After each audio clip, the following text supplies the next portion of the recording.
everyone. We're running into difficulties on a couple of other videos, so I thought I'd take some time and do a quick one-off episode that's goofy and a time filler, basically.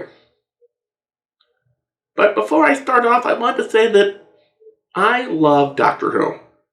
I was into Doctor Who before it was cool. Not that much before it was cool, maybe 6 or 7 years before the 2005 series started.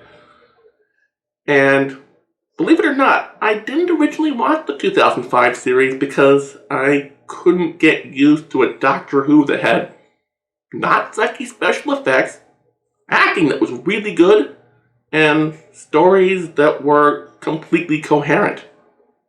So I found Christopher Eccleston's Doctor a little off-putting.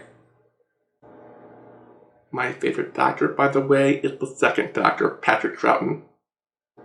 Maybe because so many of the heroes from fiction I love are some variant on Don Quixote, or maybe it's the fact there's just a teeny bit of a Stan Laurel influence on that version of the character that makes me just love him. My favorite modern Doctor would be the 12th, Peter Capaldi. He brought that sort of unknowable and definitely not human aspects of the Doctor while still remaining true to what the series has been since 2005. And my least favorite Doctor ever, that's a tough call. I wasn't that big a fan of Matt Smith because I thought he was basically a poor man's Patrick Troughton. And, well, the 5th Doctor had all the personality of a rice cake. As a kid, one of the things I loved getting at the grocery store were Mad Libs books. So when I was at Dollar Tree a couple of months ago, I picked this up on a whim. And then I decided that since I didn't have any content to fill this week and I wanted to do something, well, I might as well write this off as a business expense. I emailed some friends of mine and they helped me fill in the answers to these Doctor Who Mad Libs. If you don't know what a Mad Libs is, they're basically little booklets where you have a missing noun or verb or something, and you ask someone to fill it in, and you could read a story that usually doesn't make much sense. Anyway, I've got my Doctor Who Mad Libs book here, and my notebook with my answers here. Well, let's get to it.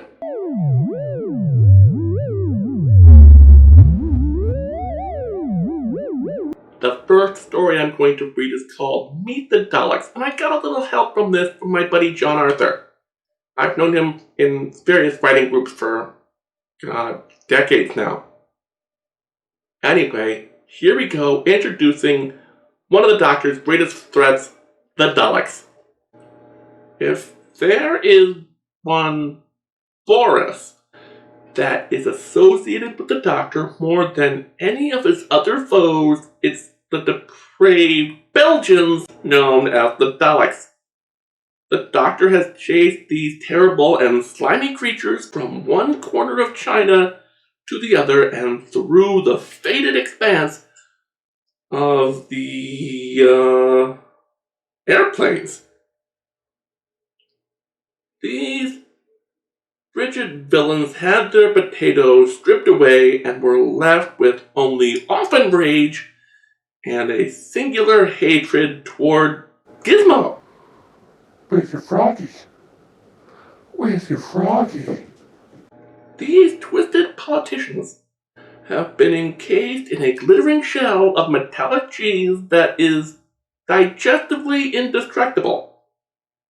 The Daleks' flatulent battle cry of blast can often be heard across the battlefield throughout the universe as they vaporize any manatees that get in their way.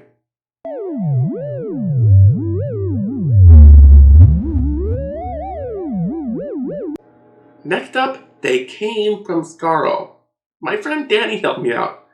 If you watch my review of the Muppet movie, he was the voice of Nurse Duck. He's also been in a few other things in minor parts. Most notably, the Spatio appointments where he played the ventriloquist. It's difficult to recall a time when the huge Daleks didn't terrorize Potbelly. These destructive, armored lives were first greeted on the planet Skaro by a loyal scientist called Davros. He was the senior umbrella salesman of the Khalid people who had been suffering from an extended and tiny war with the neighboring species of Thals. The Khalid had become mutated by biological and nuclear parties. Davros accelerated this horrific process to create a race of heartless, impossible killers that he placed in armored tank-like shells. He believed that he had created the perfect highway to use against his enemies. After years of fighting the Daleks, the Doctor learned of their one weakness. As an ancient child, Davros was rescued by the 12th Doctor. Because of this, Davros unknowingly instilled in the Daleks one of the worst traits of the Doctor: the concept of algebraics.